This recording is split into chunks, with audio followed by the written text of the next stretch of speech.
ಇದೇ ಮೊದಲ ಬಾರಿಗೆ ರಾಮನ ಬಂಟ ಹನುಮನ ತೇಜಸ್ಸು ಕೊಡಗಿನೆಲ್ಲೆಡೆ ಪಸರಿಸುತ್ತಿದೆ. ಹನುಮ ಜಯಂತಿಯನ್ನು ನಾಡಿನಲ್ಲಿ ವೈಭವೋಪೇತವಾಗಿ ಆಚರಿಸಲಾಗುತ್ತಿದೆ. ಕುಶಾಲನಗರದಲ್ಲಿ ದಸರೋತ್ಸವವನ್ನು ಮೀರುವಂತೆ ಮಂಟಪಗಳ ಶೋಭಾಯಾತ್ರೆಯ ವೈಭವದೊಂದಿಗೆ ಶುಕ್ರವಾರ ರಾತ್ರಿ ಹನುಮ ಜಯಂತಿಯನ್ನು ಆಚರಿಸಲಾಯಿತು. ಆಂಜನೇಯ ದೇವಾಲಯ ಸೇವಾ ಸಮಿತಿ, ಶ್ರೀರಾಮಾಂಜನೇಯ ಉತ್ಸವ ಸಮಿತಿ ಮತ್ತು ದಶಮಂಟಪ ಸಮಿತಿ ಆಶ್ರಯದಲ್ಲಿ ನಡೆದ ಉತ್ಸವಕ್ಕೆ ಕುಶಾಲನಗರ ಮತ್ತು ಸುತ್ತಮುತ್ತಲಿನಿಂದ 9 ಆಕರ್ಷಕ ಮಂಟಪಗಳು ಶೋಭೆ ತಂದವು. ಜನಸಾಗರದ ಮಧ್ಯೆ ಮಂಟಪಗಳ ಶೋಭಾಯಾತ್ರೆ ಕಳೆಗಟ್ಟಿತ್ತು. ಶ್ರೀರಾಮಾಂಜನೇಯ ಉತ್ಸವ ಸಮಿತಿ, ಗೋಪಾಲ ವೃತ್ತದ ಗಜಾನನ ಗೆಳೆಯರ ಬಳಗ, ಮಾದಾಪಟ್ಟಣದ ರಾಮಧೂತ ಜಯಂತಿ ಆಚರಣಾ ಸಮಿತಿ, HRP ಕಾಲೋನಿಯ ಅಂಜನೀಪುತ್ರ ಜಯಂತ್ಯುತ್ಸವ ಸಮಿತಿ, ಶ್ರೀರಾಮ ಮಂದಿರ, ಚಿಕ್ಕತ್ತೂರಿನ ವೀರಹನುಮ ಸೇವಾ ಸಮಿತಿ, ಮುಳ್ಳುಸೋಗೆಯ ಚಾಮುಂಡೇಶ್ವರಿ ಉತ್ಸವ ಸಮಿತಿ, ಕೂಡಿಗೆಯ ಹನುಮ ಸೇವಾ ಸಮಿತಿ, ಬೈಚನಹಳ್ಳಿಯ ಗೆಳೆಯರ ಬಳಗ ಹಾಗೂ ಗುಡ್ಡೆಹೊಸೂರಿನ ವೀರಾಂಜನೇಯ ಸೇವಾ ಸಮಿತಿಗಳ ಆಕರ್ಷಕ ಮಂಟಪಗಳು ಶೋಭಾಯಾತ್ರೆಯಲ್ಲಿ ಜನಮನ ಸೆಳೆದವು. ಆಂಜನೇಯನ ಸನ್ನಿಧಿ ಬಳಿ ಸಮಾವೇಶಗೊಂಡ ಮಂಟಪಗಳು ರಥಬೀದಿ ಮೂಲಕ ಗಣಪತಿ ದೇವಾಲಯ, ಬೈಚನಹಳ್ಳಿ, ಮಡಿಕೇರಿ ರಸ್ತೆವರೆಗೆ ಸಾಗಿ ಜಾತ್ರಾ ಮೈದಾನದಿಂದ ಸ್ವಸ್ಥಾನಕ್ಕೆ ಮರಳಿದವು. ನಿನ್ನನ್ನು ತುಂಡರಿಸಿ ಚೆಂಡಾಡುತ್ತೇವೆ.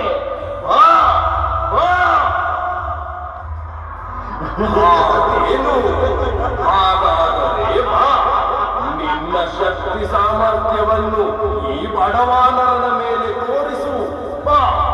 ನಾನು ನೋಡುವೆ ನಿನ್ನ ಪರಾಕ್ರಮವನ್ನು. ನನ್ನ ದಾರಿಯನ್ನು ತಡೆದ ನಿನಗೆ ತಕ್ಕ ಶಾಸ್ತಿಯನ್ನು ಮಾಡುತ್ತೇನೆ.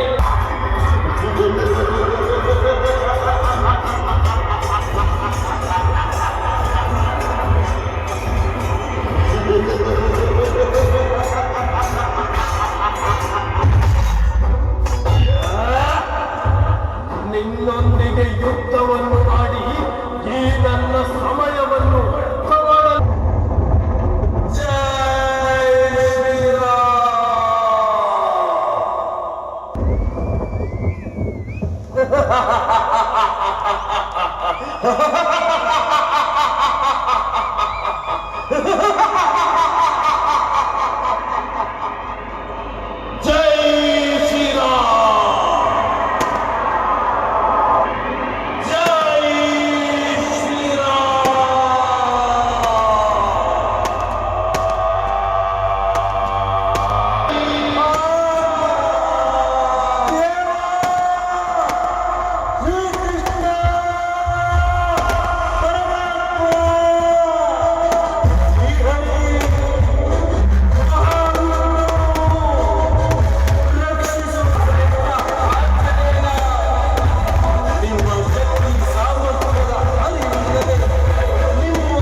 ಹನುಮಾನ್, ರಾಮ ಮತ್ತು ಸೀತಾ ಮಾತೆಗೆ ಜೈಕಾರ ಹಾಕಿದ ಜನರು ಡಿಜೆ ಸಂಗೀತದ ಅಬ್ಬರಕ್ಕೆ ಹೆಜ್ಜೆ ಹಾಕಿ ಸಂಭ್ರಮಿಸಿದರು.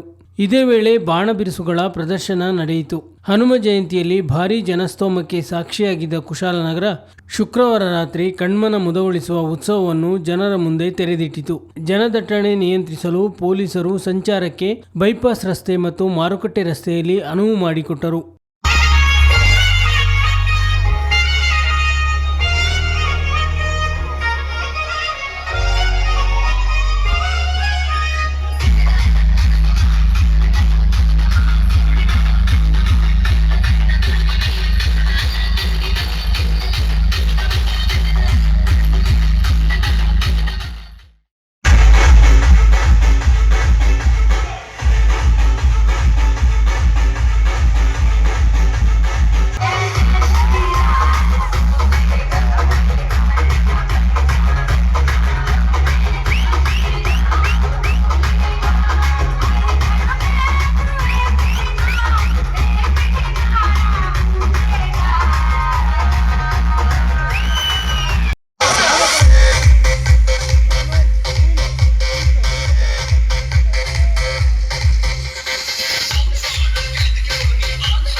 ದಶಮಂಟಪ ಸಮಿತಿ ಅಧ್ಯಕ್ಷ ಎಂಡಿ ಕೃಷ್ಣಪ್ಪ, ಪದಾಧಿಕಾರಿಗಳಾದ ಕಿಶೋರ್ ಕುಮಾರ್, ರಾಮನಾಥನ್, ಗಿರೀಶ್, ಅಮೃತರಾಜ್, ಕೆಎಸ್ ನಾಗೇಶ್, ಕೆಡಿ ಪ್ರಶಾಂತ್ ಮತ್ತಿತರರು ಪಾಲ್ಗೊಂಡಿದ್ದರು. ಡಿವೈಎಸ್ಪಿ ಗಂಗಾಧರಪ್ಪ, ಸಿಐ ರಾಜೇಶ್, ಎಸ್ಐಗಳಾದ ಚಂದ್ರಶೇಖರ್, ಗೀತಾ ಮತ್ತಿತರರು ಬಿಗಿ ಬಂದೋಬಸ್ತ್ ಕೈಗೊಂಡಿದ್ದರು.